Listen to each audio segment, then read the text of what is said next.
Paralus the son of Demodocus, who had a brother Theagus, and Edemontus the son of Ariston, whose brother Plato is present, and Eontodorus, who is the brother of Apollodorus, whom I also see. I might mention a great many others, some of whom Meletus should have produced as witnesses in the course of his speech. And let him still produce them if he is forgotten. I will make way for him. And let him say if he has any testimony of the sort which he can produce. Nay, Athenians, the very opposite is the truth. For all these are ready to witness on behalf of the corrupter, of the injurer of their kindred, as Meletus and Anytus call me. Not the corrupted youth only, there might have been a motive for that, but their uncorrupted elder relatives. Why should they too support me with their testimony? Why indeed, except for the sake of truth and justice, and because they know that I am speaking the truth, and that Meletus is a liar? Well, Athenians, this and the like of this is all the defense which I have to offer. Yet a word more. Perhaps there may be someone who is offended at me when he calls to mind how he himself on a similar, or even a less serious occasion, prayed and entreated the judges with many tears, and how he produced his children in court, which was a moving spectacle, together with a host of relations and friends. Whereas I, who am probably in danger of my life, will do none of these things. The contrast may occur to his mind, and he may be set against me, and vote in anger because he is displeased at me on this account. Now if there be such a person among you, mind, I do not say that there is, to him I may fairly reply, My friend, I am a man, and like other men a creature of flesh and blood, and not of wood and stone, as Homer says. And I have a family, yes, and sons, O Athenians, 3 in number, one almost a man, and 2 others who are still young. And yet I will not bring any of them hither in order to petition you for an acquittal. And why not? Not from any self-assertion or want of respect for you. Whether I am or am not afraid of death is another question, of which I will not now speak. But having regard to public opinion, I feel that such conduct would be discreditable to myself and to you and to the whole state. One who has reached my years and who has a name for wisdom ought not to demean himself. Whether this opinion of me be deserved or not, at any rate the world has decided that Socrates is in some way superior to other men.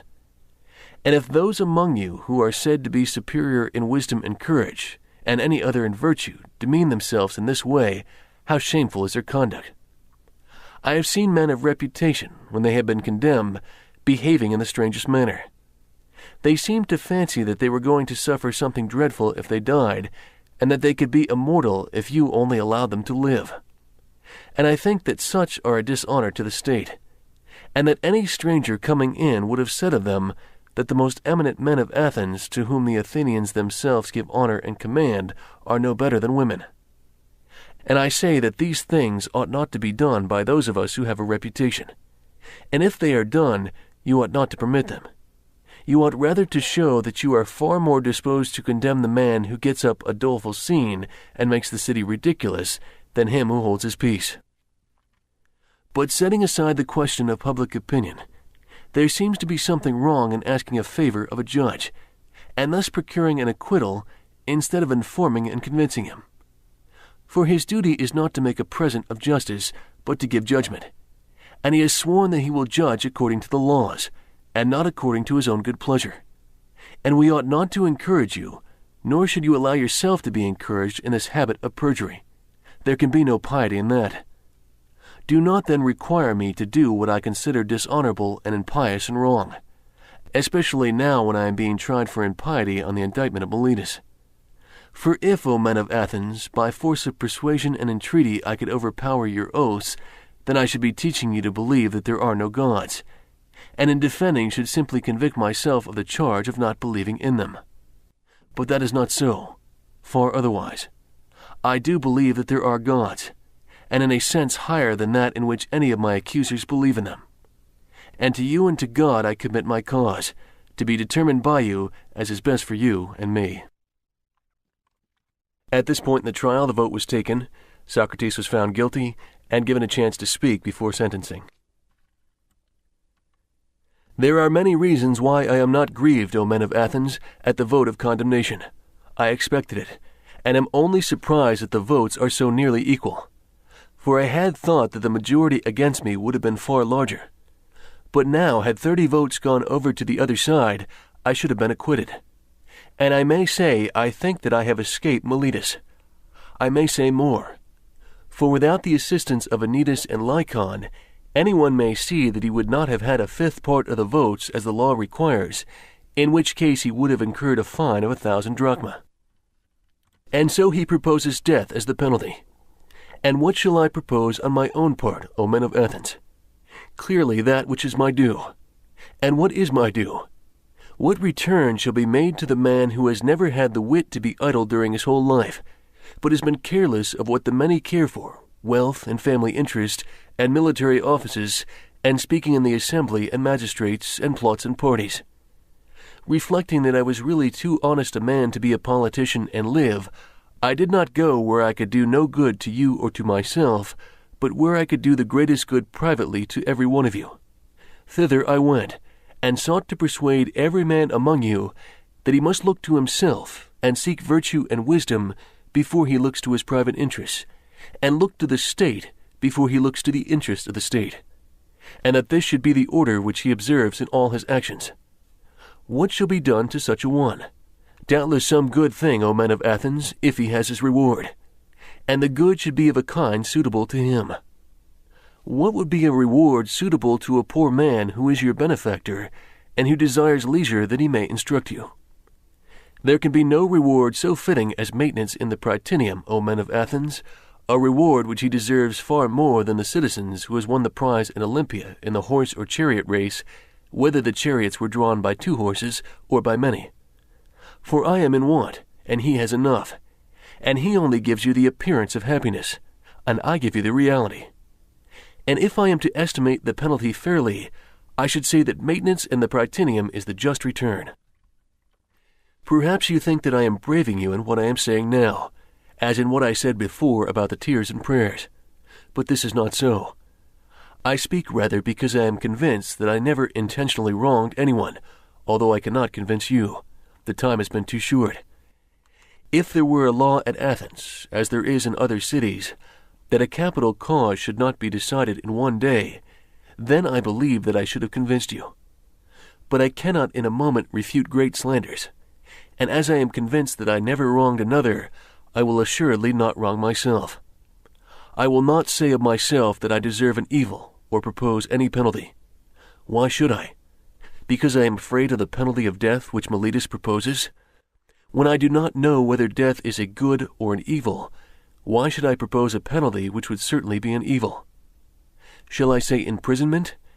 And why should I live in prison and be the slave of the magistrates of the year, of the 11? Or shall the penalty be a fine, and imprisonment until the fine is paid? There is the same objection. I should have to lie in prison, for money I have none, and cannot pay. And if I say exile, and this may possibly be the penalty which you will affix, I must indeed be blinded by the love of life, if I am so irrational as to expect that when you, who are my own citizens, cannot endure my discourses and words, and have found them so grievous and odious that you will have no more of them, others are likely to endure me. No, indeed, men of Athens, that is not very likely. And what a life should I lead at my age, wandering from city to city, ever changing my place of exile, and always being driven out. For I am quite sure that wherever I go, as here, the young men will flock to me. And if I drive them away, their elders will drive me out at their request. And if I let them come, their fathers and friends will drive me out for their sakes. Someone will say, "Yes, Socrates, but can you not hold your tongue, and then you may go into a foreign city, and no one will interfere with you?" Now I have great difficulty in making you understand my answer to this. For if I tell you that to do as you say would be a disobedience to the God, and therefore that I cannot hold my tongue, you will not believe that I am serious.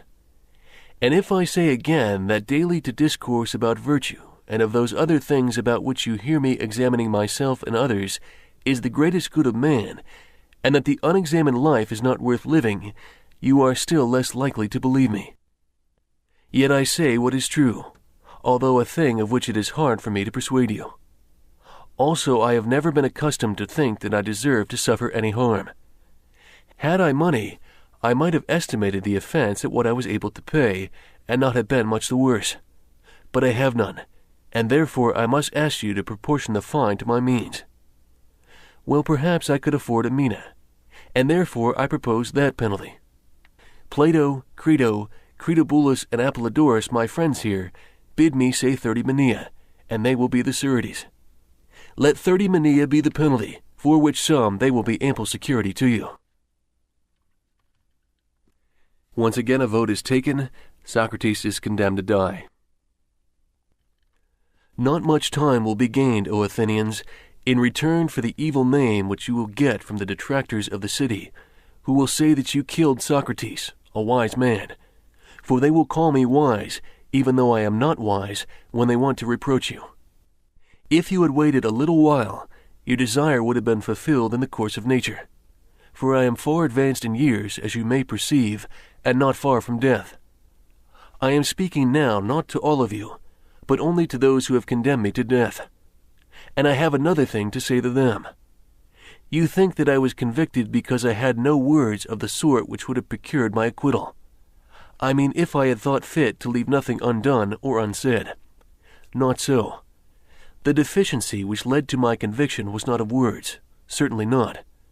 But I had not the boldness or impotence or inclination to address you as you would have liked me to, weeping and wailing and lamenting, and saying and doing many things which you have been accustomed to hear from others, and which, as I maintain, are unworthy of me. I thought at the time that I ought not to do anything common or mean when in danger. Nor do I now repent of the style of my defense. I would rather die having spoken after my manner than speak in your manner and live. For neither in war, nor yet at law, ought I or any man to use every way of escaping death. Often in battle there can be no doubt that if a man will throw away his arms and fall on his knees before his pursuers, he may escape death. And in other dangers there are other ways of escaping death if a man is willing to say and do anything. The difficulty, my friends, is not to avoid death, but to avoid unrighteousness, for that runs faster than death. I am old and move slowly, and the slower runner has overtaken me, and my accusers are keen and quick, and the faster runner, who is unrighteousness, has overtaken them. And now I depart, hence condemned by you to suffer the penalty of death. They too go their ways, condemned by the truth to suffer the penalty of villainy and wrong. And I must abide by my reward. Let them abide by theirs. I suppose that these things may be regarded as fate, and I think that they are well. And now, O men of Athens who have condemned me, I would fain prophesy to you, for I am about to die, and in the hour of death men are gifted with prophetic power. And I prophesy to you, who are my murderers, that immediately after my departure, punishment far heavier than you have inflicted on me will surely await you. Me you have killed because you wanted to escape the accuser, and not to give an account of your lives. But that will not be as you suppose, far otherwise. For I say that there will be more accusers of you than there are now, accusers whom hitherto I have restrained, and as they are younger, they will be more inconsiderate with you, and you will be more offended at them. If you think that by killing men you can prevent someone from censoring your evil lives, you are mistaken. That is not a way of escape which is either possible or honorable. The easiest and the noblest way is not to be disabling others, but to be improving yourselves. This is the prophecy which I utter before my departure to the judges who have condemned me.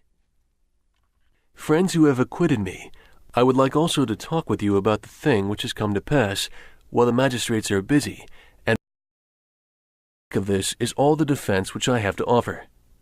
Yet a word more.